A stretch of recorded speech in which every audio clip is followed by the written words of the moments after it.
Assalamualaikum warahmatullahi wabarakatuh. Nama saya Adistia Pratiwi dari kelas 12 IPS 2. Di sini saya akan membahas mengenai materi peristiwa konflik dan pergolakan yang berkaitan dengan ideologi. Sebelum kita masuk ke dalam materi, kita akan membahas terlebih dahulu apa itu ideologi. Ideologi merupakan ide, gagasan, atau buah pikiran. Jadi dapat diartikan, ideologi merupakan sebuah ide atau gagasan yang ideal atau yang dicita-citakan yang dapat dijadikan sebagai pedoman atau pegangan hidup dan merubah kehidupan manusia yang termasuk ke dalam konflik yang berkaitan dengan ideologi diantaranya pergolakan PKI Madiun, pergolakan Darul Islam atau Tentara Islam Indonesia, dan peristiwa G30 SPKI yang diusung oleh PKI tentunya komunis. Sedangkan Darul Islam atau Tentara Islam Indonesia berlangsung dengan membawa ideologi agama.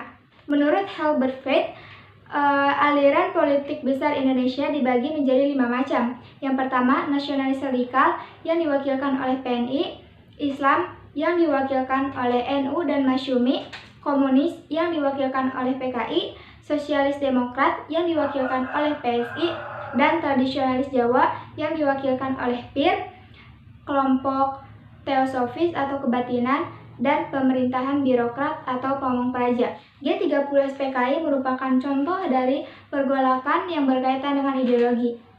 Gerakan 30 September PKI atau G30 SPKI, Gerakan September 30 atau Gestapo, dan Gerakan 1 Oktober atau Gestok merupakan gerakan yang terjadi pada tanggal 30 September sampai 1 Oktober 1965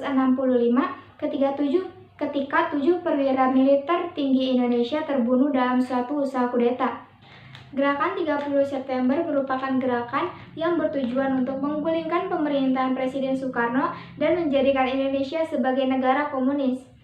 Gerakan ini dipimpin oleh Dipa Nusantara Aidit yang saat itu merupakan ketua dari PKI. Pada tanggal 1 Oktober 1965 dini hari, Letkol Untung yang merupakan anggota dari Cakrabirawa memimpin pasukan yang dianggap loyal kepada PKI. Gerakan ini mengincar perwira tinggi TNI Angkatan Darat Indonesia. 3 dari 6 orang yang menjadi target langsung dibunuh di kediamannya, sedangkan yang lainnya diculik dan dibawa menuju lubang buaya.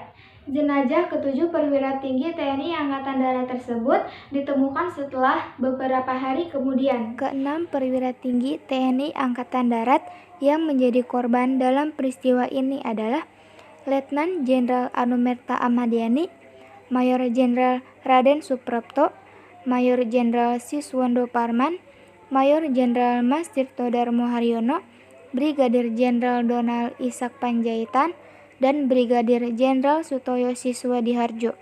Setelah kejadian tersebut, rakyat menuntut agar Soekarno membubarkan PKI, padahal PKI merupakan kekuatan terbesar dalam mendukung gerakan Ganyang Malaysia milik Soekarno.